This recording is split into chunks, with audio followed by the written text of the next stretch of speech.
fall.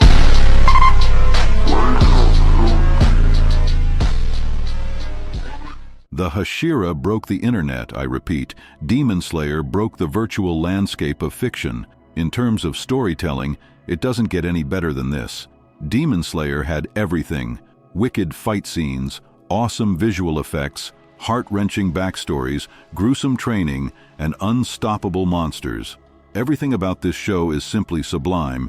If you'd like to know more, stick to the end as I reveal why it deserves the Anime of the Year award. In a mystical forest, 4 powerful swordsmen gathered to spy upon the vile demons. The wind Hashira, clad in white robe, Sanemi, the masked serpent assassin, Obanai, and 2 lackeys they brought along with them for comedic relief. After they received reports of a woman who was kidnapped in the middle of the night, they decided to check things out for themselves.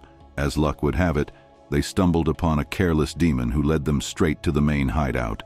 What a lousy newbie. The Hashira stepped into the abandoned house and started cleaning up the place. Free maid services, anyone? The demons stood no chance, honestly. Their techniques were flawless and proved once again what it takes to earn the title. After wiping the floor with riffraff, they ordered the lackeys to head on back, since they were nothing but a hindrance to them. The vibes seemed eerie, and they heard a woman crying out for help. Without a moment's hesitation, Sanemi used his wind-breathing techniques to chop them up, while Obanai gobbled them up with his slithering serpent, the godskin duo from Elden Ring in action.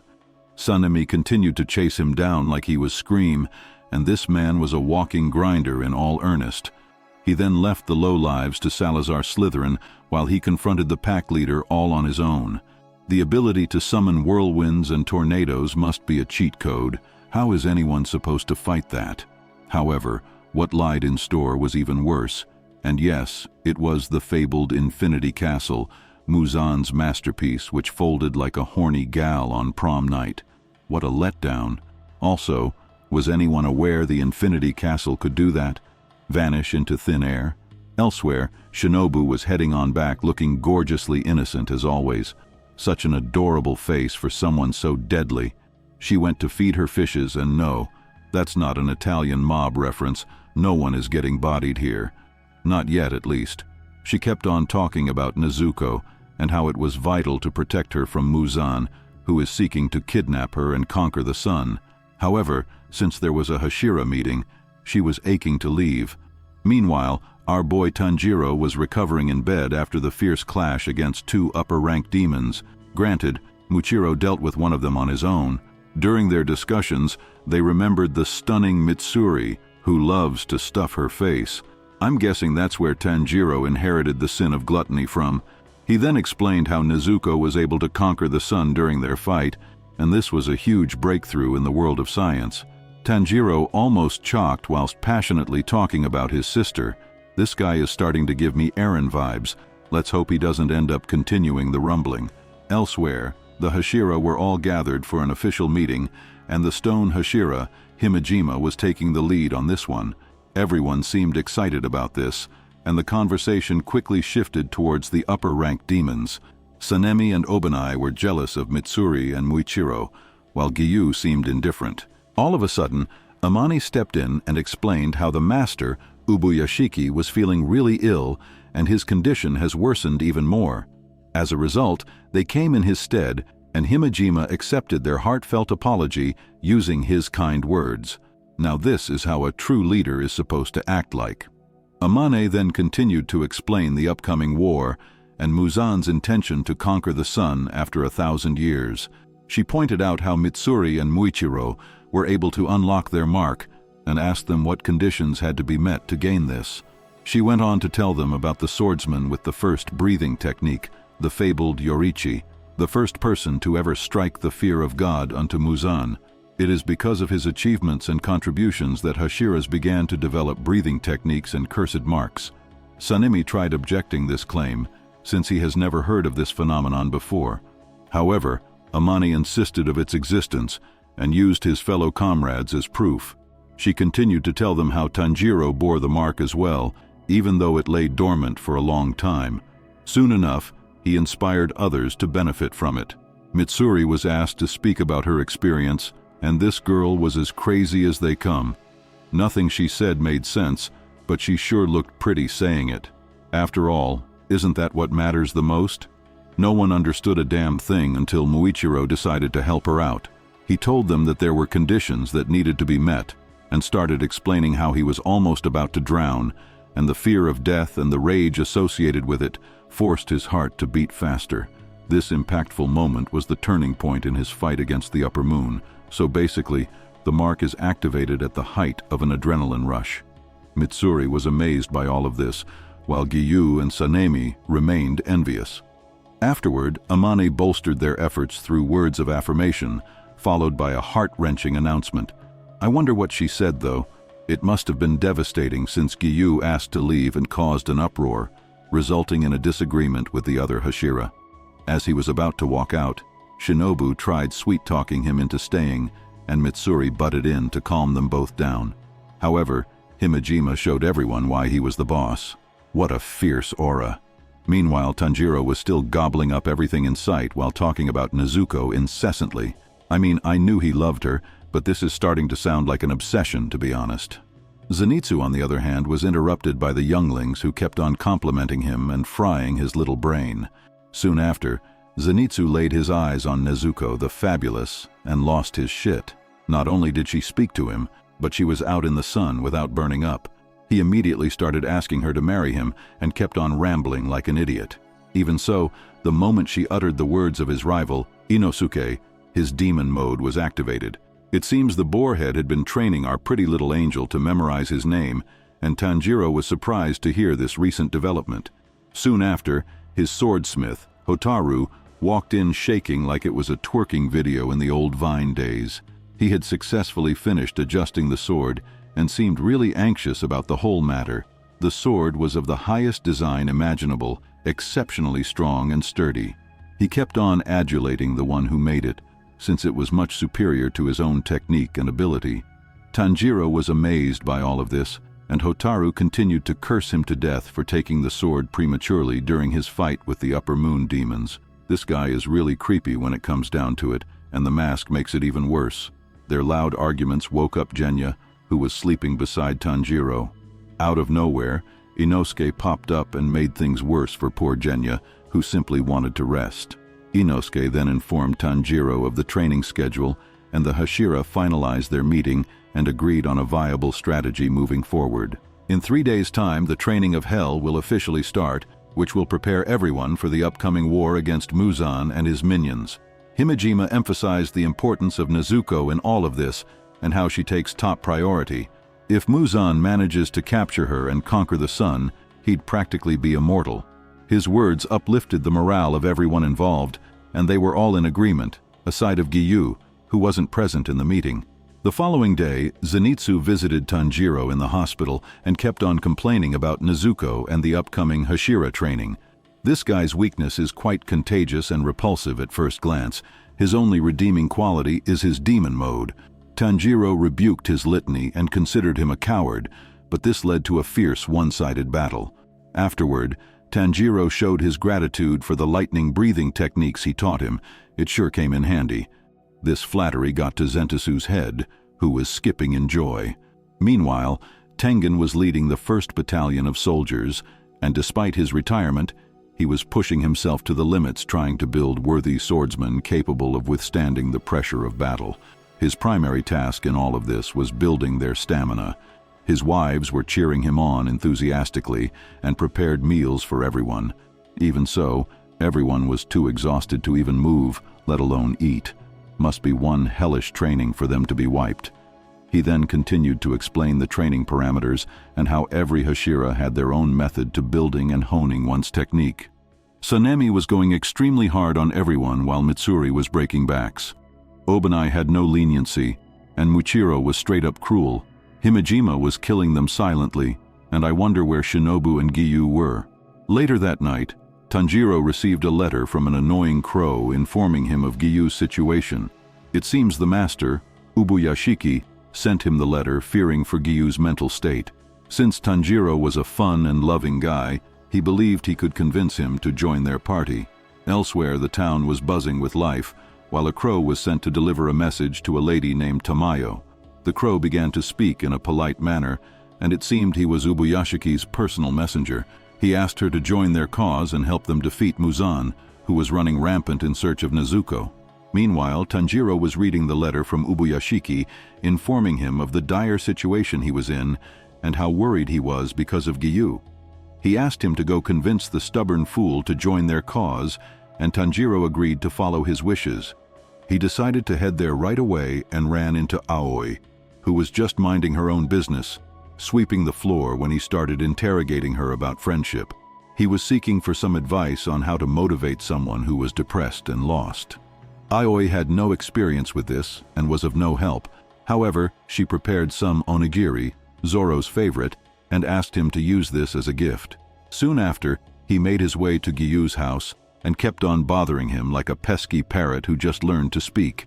Giyu was completely frustrated by this, but he had no choice. He sat there listening to the kid rumble on and on without fail. He then tried changing the subject by blaming Tanjiro's inability to master water-breathing techniques and instead focusing on fire. He stated how there was no water Hashira currently and how he wasn't one officially. What does all this mean? Regardless, Tanjiro left the onigiri and headed to sleep, but was awoken by a stern confrontation from a lifeless man. Day after day, Tanjiro kept bugging him and nagging him to teach him. What a relentless chap. No wonder Tanjiro succeeds in life, since he refuses to take no for an answer. One fateful day, Giyu decided to reveal the truth to him about how he failed his final exams. It all happened long time ago, when his friend Sabito was still alive. These two were inseparable back then, and were absolute besties. During the selection exam, Sabito was killing it, demolishing demons left and right, while Giyu was acting like a weakling who needed to be saved. Sabito was en route to become the next water Hashira. However, after heading deeper into the forest, he was caught off guard by a ruthless demon who took his life. Giyu was lost for words and refused the Hashira title at first, since he didn't earn it fair and square. As such, he told Tanjiro to go elsewhere and ask another Hashira to train him. Our boy stood there paralyzed in sadness. The entire story rocked him to the core, and he couldn't fathom why he met Sabito's hallucination.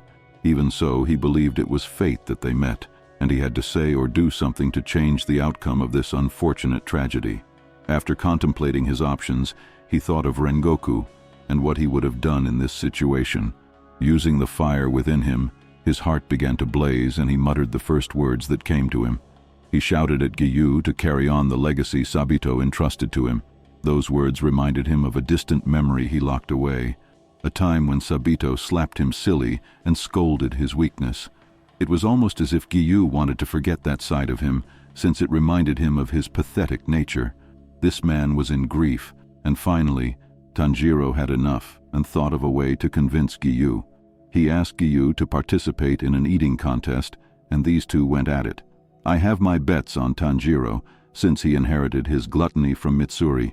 Shinobu, on the other hand, was dealing with a midlife crisis, trying to calm herself down about the entire situation. What a cute face she possesses. She would have killed it as a model, honestly.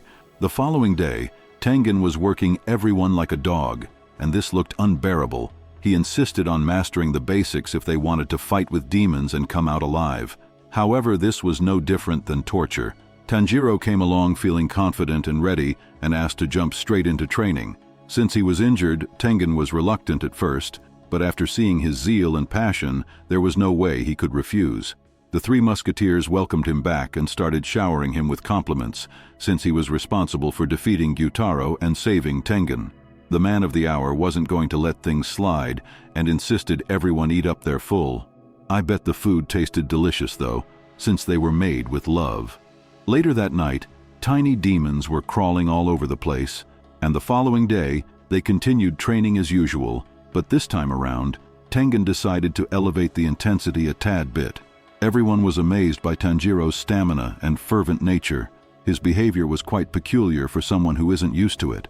Since it was the last day of their training, Tengen insisted they head to the mountain, and Tanjiro was being praised once again until the envious Tengen stepped in. After all, he doesn't want to share his beauties with anyone else. He then made his way to the mountain while recalling his contest with Giyu. These two were neck and neck until they reached the final bowl. Giyu told him he'd accept his defeat if Tanjiro ate one more bowl. In other words, he wanted to test his dedication and resolve. Meanwhile, Sanemi met up with Obanai, who was complaining about his training, how weak everyone was. These two felt like the whole thing was a waste of time, since it was only a matter of time since they encountered the Infinity Castle once again, and with it, high-end demons who will aim for their lives. Sanemi told him how he continued searching for the castle but couldn't find anything. Obanai then suggested fighting among one another to strengthen their will and sharpen their techniques. The Wind Hashira was more than happy to oblige this request. Elsewhere, Tanjiro met up with the beauties in secret, and this seemed like an affair in a way. Perhaps he was charmed by their temptation. After all, they are quite beguiling to look at. The sin of lust has a stronghold on our guy. Elsewhere, Tengen suggested a mock battle against him in the forest, and the soldiers went in expecting him to go easy on them. However, Tengen was aching to dive into battle, since he missed the thrill of beating up others for fun. It's been a while since he fought in earnest. Even so, he hasn't lost his touch, and his speed was on point as always. The sound Hashira still had it in him. Tanjiro decided to face him head-on, but was no match against Tengen's might. It was obvious there was a huge gap between them, and everyone stood in awe of their technique. They decided to surround him and attack all at once, but got their asses handed to them on a silver platter. If they got beaten up by a retired Hashira, imagine fighting an active one. Not only that, how were they supposed to fight the Upper Moon demons? These guys were nothing but a hopeless bunch who had no chance. The next day, they went back to training while Tengen congratulated Tanjiro for passing the first found. The boys cheered him on, and he bid everyone farewell as he moved on to the next stage of the training regimen. His next teacher was none other than Muichiro, the emotionless killer. Tanjiro saw everyone on the floor and barely able to move. Muichiro used them as punching bags to get his lick in, and this entire situation was a one-sided massacre. After seeing Tanjiro, Muichiro was feeling well while his messenger crow was giving everyone a nasty attitude. Tanjiro was then taken to a shed where he met another swordsmith. Muichiro handed him a sword and asked him to hold it straight. Using a paper plane, he demonstrated how sharp it was. He then continued to praise the swordsman and insisted all his swords must be as sharp in preparation for battle. After all, we all saw how sturdy and tough the higher-ranked demons were. Later that night, Muichiro was beating up everyone as usual, and he admonished their lack of vigor and bravery. He told them how demons would show no mercy, and left in a hurry. Afterwards, the guys asked Tanjiro to speak with Muichiro and request an easier training. However, Tanjiro refused, since he believed this was the right thing to do, especially for the upcoming war that awaited everyone. He then saw Muichiro head out, and as it was getting late, the demons were crawling all over the place. It seems they were controlled by another upper-ranked demon. Meanwhile, Sanemi and Obanai were knee-deep in battle, and these two seemed evenly matched at first. Both of them were unrelenting, and Muichiro interrupted their battle and insisted to tag along. These guys talked a big game but decided to team up against him. A 2-on-1 battle was underway, and the Mist Hashira was running the gauntlet once again. How powerful is Muichiro? And here I thought Sanemi was second in line after Himejima. Also, where does Giyu rank within this hierarchy?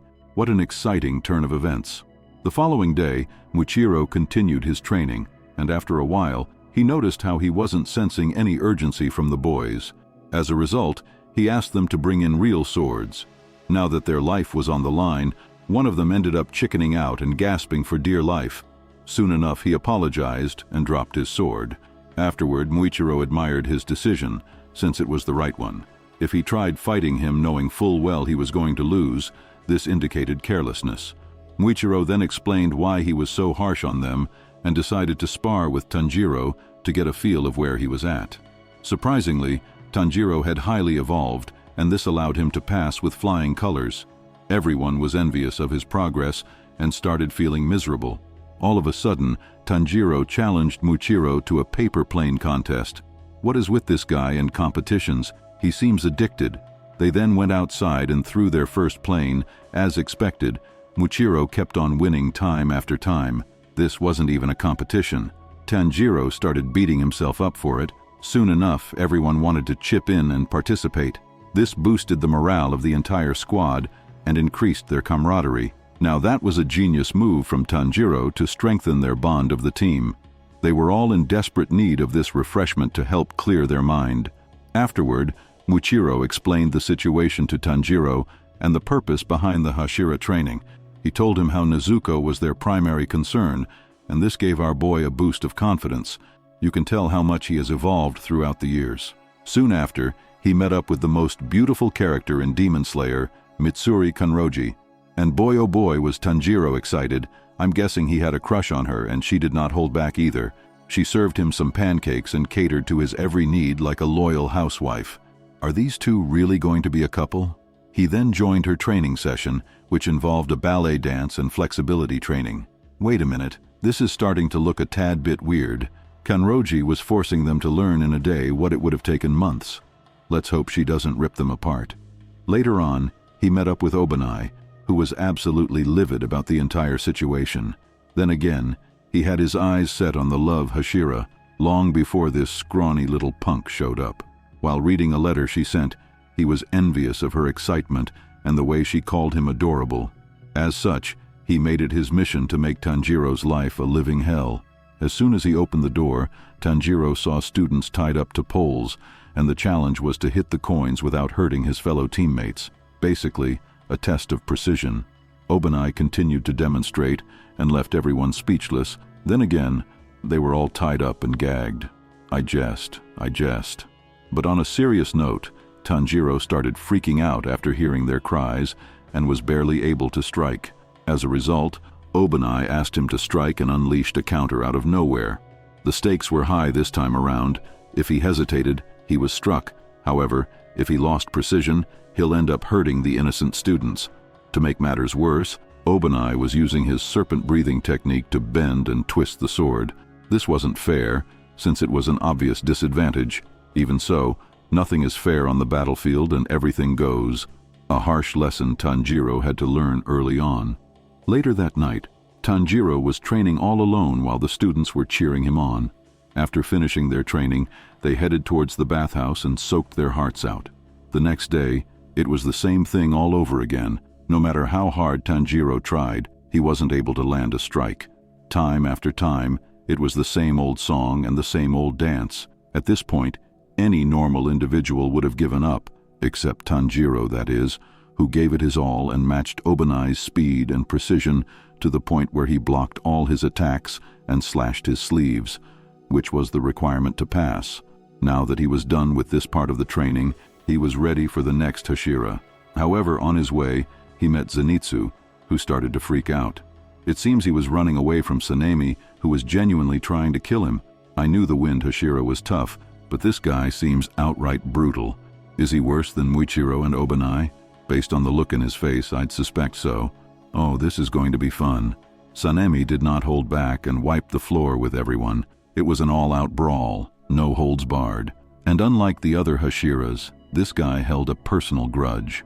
Later that night, Tanjiro overheard Genya arguing with his older brother, who despised his guts. Geez, what's with this guy? It's almost like he received no form of love or affection in his life. Isn't it a bit exhausting being a hard-ass all the time? After Genya told him how he devoured demons to survive, Sanemi's whole demeanor changed, and this man was almost about to kill his brother had it not been for Tanjiro. What the hell just happened?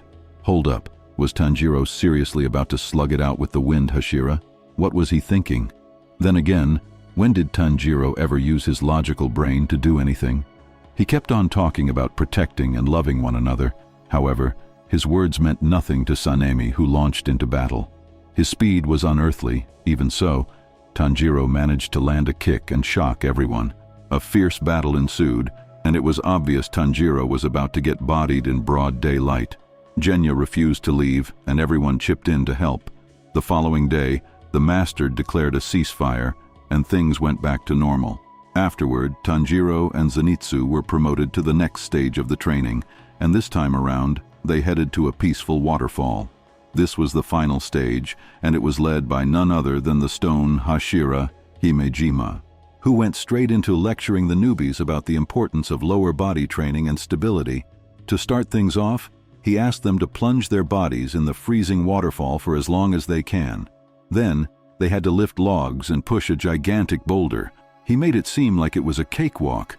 However, upon touching the water, Zenitsu started crying out loud in excruciating pain. His body couldn't handle it, and he immediately started embracing the rocks warmed up by Himejima's training. Was it really that bad? Based on Tanjiro's reaction, I'd say it was tough. However, upon closer inspection, he found Inosuke, who actually fainted amidst his training. Afterward, Tanjiro held his pose and started chanting Namu Amida Butsu. It was supposed to help with their focus. Even so, this was too much to handle for our feeble urchin, and this seemed like it was going to be impossible. Out of all the Hashiras who thought this would be the most challenging. While eating some fish, they started talking about their experiences, and it seems everyone was in a state of despair. Even so, Inosuke wasn't bothered and kept on eating everyone's fish. What a greedy boar. Tanjiro then explained how Himejima's scent was quite different from the rest, and they all concurred, since he was the strongest out of the entire Hashira. Way to state the obvious, guys. Tell us something we don't know. While Zenitsu was downplaying his strength, calling it a total bluff, Himejima proved them all wrong by casually moving the boulder. What a freak of nature. Zenitsu was in a state of disbelief and Inosuke was pumped up. They all went back to the waterfall and things weren't going as they expected. Afterward, Tanjiro successfully lifted the logs on his first try and decided to rest up a bit. Meanwhile, the upper moon demon, Nakime, who served Muzan, was giving him periodic reports about her findings. And this one-eyed demon reminded me of the Antichrist for some reason. Is she what the Illuminati have been waiting for? Muzan praised her efforts since she was doing a splendid job spying on everyone, and you can tell she was his favorite pet out of all of them. Meanwhile, Tanjiro was trying his best to move the boulder, but failed miserably. This thing wasn't budging an inch, and he found a couple of students ready to quit. What a bunch of cowards. Despite their reluctance, Tanjiro cheered them on like the gullible fool he is and went back to pushing. Afterward, he made some rice dumplings for everyone and surprised them with his remarkable cooking skills. I wonder where he learned this craft. Was it from Mitsuri or from the Tengen's wives? He explained how cooking was all about finding the right heat and continued to wow them all. He then went back to pushing the boulder, but all to no avail. It has been 6 days, and he hasn't seen any progress so far. At this rate, does he even have a chance? Fortunately, Genya came along to provide some support and words of wisdom. He started off by thanking him for defending his honor earlier against his elder brother. He then pointed out how his mark was getting darker, which implied progress. Afterward, he told him to keep on chanting and inducing his rage to push the boulder. Tanjiro decided to give it a try and channeled all his inner rage, even recalling Himejima's burning will to fight. Not long after that, he went back to the hut to cook some dinner and chat some more with Genya about his mark and the progress he made thus far. Genya asked him what he was emotional about, and this had our boy thinking deeply. Tanjiro decided to head back to the boulder one more time and concentrate deeply about his family and Rengoku, 2 emotional moments which made him who he is today. Fortunately, he was able to activate his mark and surprised both Inosuke and Zenitsu. Using all his might and power, while sweating like an athlete on steroids, Tanjiro mustered all the strength he had and finally pushed the boulder. Way to go, kid, you actually did it.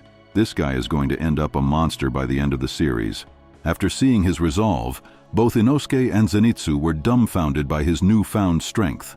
Even the boarhead managed to pull it off, leaving the blonde petrified. Soon after, his messenger bird came by with an important letter, while Tanjiro was giving it his all to complete his boulder quota.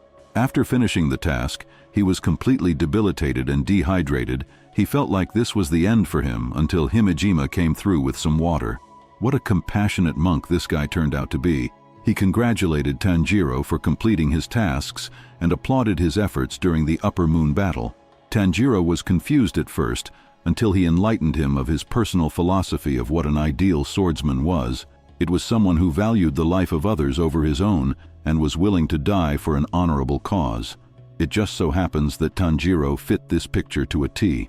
Despite the praise he was receiving, Tanjiro dismissed it by saying Nezuko was responsible and tried dissuading Himejima. Even so, the monk broke into his backstory, and we were flashed back to the past when he used to take care of orphans. He used to live a quiet, reclusive life, taking care of the younglings who were the most adorable creatures ever. Now this is what selflessness actually entails. Things were going well and everyone was having fun inside the orphanage until one tragic night. One of his students was caught by a demon, and the naive kid persuaded the demon to spare him in return for everyone in the hut. After everyone fell asleep, the kid snuck in and destroyed the protection incense, which prevented the demon from entering. Soon after, the diabolic demon went on a rampage, decimating everyone in the hut. However, one of them decided to stay back and rely on Himejima for protection. As a result, he decided to unleash his inner demon and battered the demon like he was baking cake. After all was said and done, Himejima felt lost, while the child accused him of being a monster and blamed him for everything that happened.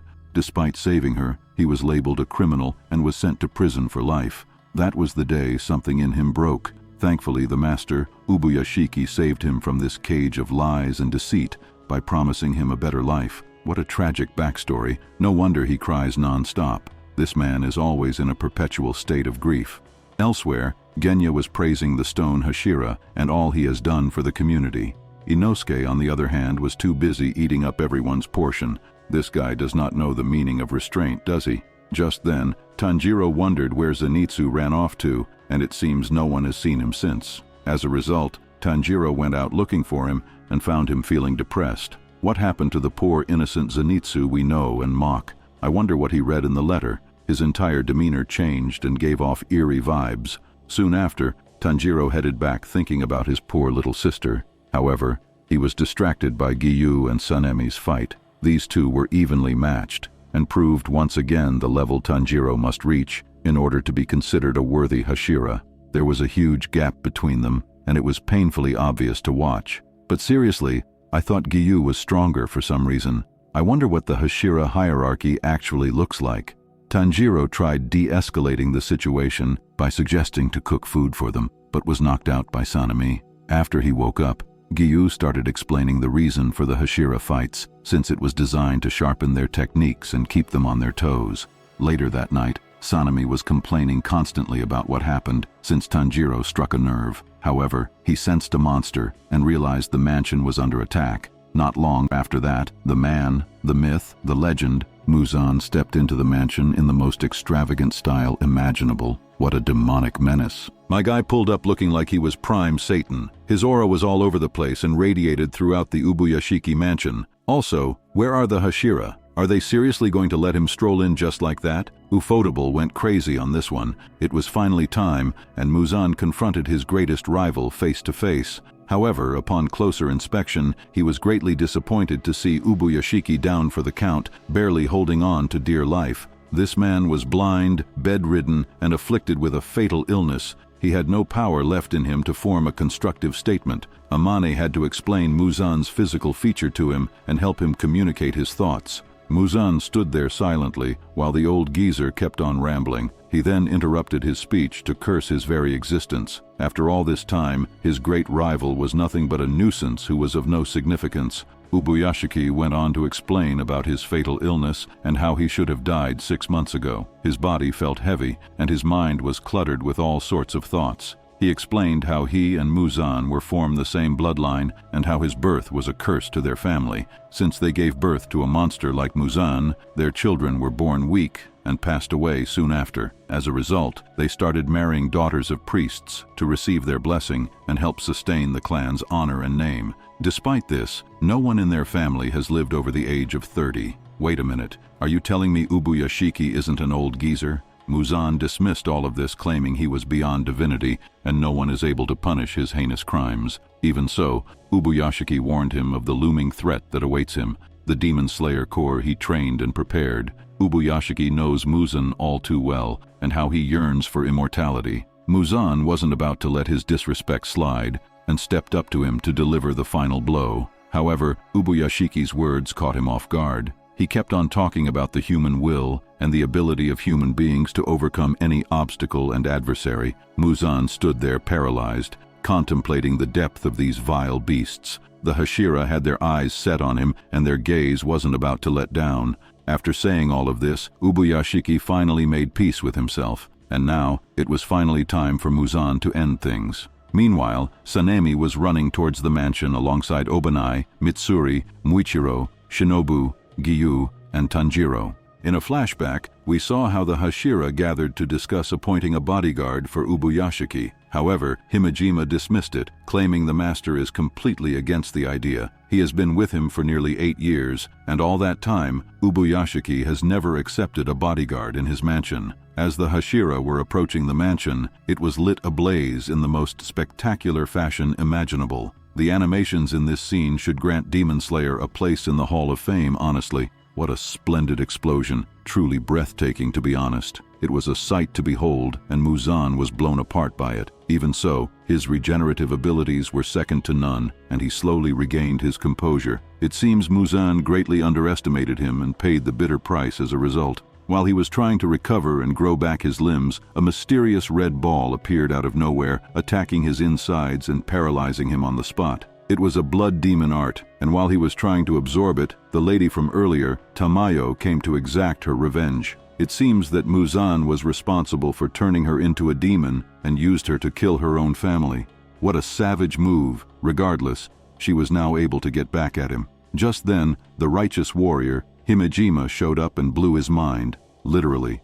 In a flashback, we saw the first time Ubuyashiki saved him from despair. That was the moment he vowed to serve the master. Prior to the explosion, Ubuyashiki revealed how Muzan was coming and asked to be used as bait to capture him. The master was gifted with clairvoyance and was able to foresee the future clearly. Since the rest of the Hashira wouldn't have agreed, he only trusted Himejima to accomplish this goal. However, it wasn't sufficient, since Muzan's regeneration was on a whole other level.